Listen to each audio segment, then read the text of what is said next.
17.5 million cases. This is the estimated number of deaths per year associated with cardiovascular diseases. In fact, it is the leading cause of death globally. The epidemic of cardiovascular diseases can be attributed to the urbanization and industrialization, leading to an increase in the sedentary lifestyle, unhealthy dietary patterns, and increase in alcohol and tobacco consumption. The leading risk factor for cardiovascular diseases is hypertension. Its increasing prevalence projected to go from 25% in the 2000s to 40% in 2025. The rising burden of hypertension in low and middle income countries is amplified by the public's low level of awareness, treatment, and control of this condition, most especially those living in the slums. Particularly in Kenya, the increasing burden of the risk factors for cardiovascular diseases in the slum population in the city of Nairobi has led to the development of community-based intervention known as the scale-up or the sustainable model for cardiovascular health by adjusting lifestyle and treatment with economic perspective in the settings of urban poverty. Good day, we are your aspiring epidemiologists, and featured in this episode is a study from the Bulletin of the World Health Organization entitled Outcomes and Costs of Implementing a Community-Based Intervention for Hypertension in an Urban Slum in Kenya. The aim of this paper is to report the experiences of implementing a comprehensive intervention for primary prevention of hypertension in a slum setting and to examine the processes, outcomes, and costs of the intervention. The study included a total of 6,780 eligible adults aged 35 years or older who live in Korogocha slum area and are listed in the database of the Nairobi Urban Health and Demographic Surveillance System. All of them consented to participate. Anthropometric and clinical measurements including height, weight, waist and hip circumference, blood pressure, and blood glucose were taken from patients' homes. All persons with elevated blood pressure were referred by the community health worker to either two of the two participating clinics. Each patient received a free 1-month supply of medication as an incentive for seeking care. In addition, the consultation and laboratory tests were provided free of charge at the clinics. Support groups were also organized by village for the patients who received treatment to promote retention in care. The intervention in the study was based on 4 components: raising awareness about cardiovascular diseases, improving access to screening, facilitating access to treatment, and promoting long-term retention in care. They used multiple sources of data, including administrative records and surveys. They described the inputs and outputs of each intervention activity and estimated the outcomes of each component and the impact of the intervention. They also estimated the costs associated with implementation using a top-down costing approach. For the awareness and screening category, they had 7 community gatherings, 21 religious meetings, 1 radio jingle which aired 3 times daily for 3 weeks, training community health workers, door-to-door screening, and referral, all of which involved the use of banners, free vouchers, public address system, facilitators, and content developers, wherein an estimate of 50 and 80 people attended every gathering, an estimate of 250,000 radio listeners during every show, with a total of 50 community health workers were trained, 4,049 people were screened, and 976 people were referred. Moving on to the treatment category, they provided clinic staff standard treatment guidelines. They upgraded and put equipment on the clinics and put up a management for the referred patients at the clinics.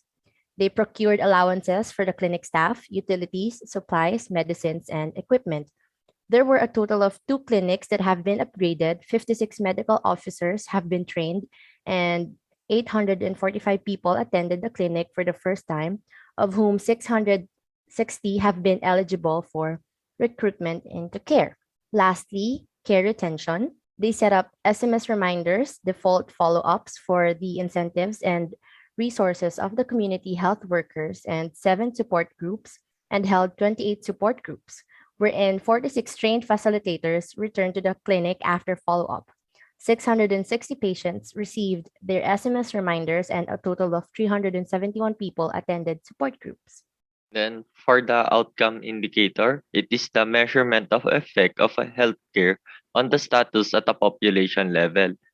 For the analysis of the outcome, the number of people must be considered with regards to the number of people participated in each intervention. These people are subdivided into three intervention stages, which are the first one is the combination of two interventions, the aware and screened population. Second, those who have access to healthcare. And lastly, those who are constant with the treatment. The outcome are as followed. First, there are 6,780 eligible people in the area. In the first stage, the total eligible area was down to only 4,049 people that are eligible and screened and also aware of the risk of hypertension. For the second stage, out of 976 people diagnosed with hypertension, 660 of them have access to healthcare, but only 178 maintain treatment. And for the last stage, out of those 178 people who are consistent with their treatment, only 56 of them have better control of their blood pressure by the sixth visit. So talking about the impact of the said intervention, out of 178 patients retained in care, 58 had their blood pressure controlled by the sixth visit. This amounts to 9% of all 660 patients recruited into the clinics. The mean systolic blood pressure of those retained in care and with complete data was 161.6 mmHg at the first visit, and this was reduced to 19.8 mmHg by the sixth visit. Their mean diastolic blood pressure was 100.5 mmHg at the first visit, and this was reduced to 10.4 mmHg by the sixth visit. For the qualitative data, our group was able to determine that the summary measures, which are ratio, proportion, and rate, were applied in the study. The rate, proportion, and ratio were all important in determining the community health status. In this case, it was the community Corogocho. The rate was employed as a descriptive measure to describe the number of people in the community who had elevated blood pressure to normal blood pressure ratio. They were also able to determine and compare the number of people newly diagnosed in the community to those who had already been diagnosed. Through this data, the need for an intervention addressing hypertension was raised. The study utilized proportion as an analytical metric to assess the status, progress, and effectiveness of the intervention. Prevalence rates and incidence rates were also crucial for determining the impact of the said program. In order to calculate the incidence and prevalence rates, they employed rates as an analytical metric. As a result, we can find that the intervention summary measures were appropriate and applicable to achieve the objectives of the study.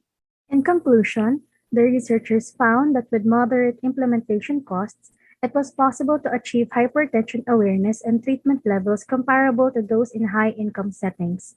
It was also noted that the retention in care and blood pressure control were the challenges in this slum setting. This paper, authored by Otti et al., will be useful to policymakers and other stakeholders looking to implement similar interventions in highly resource-constrained settings.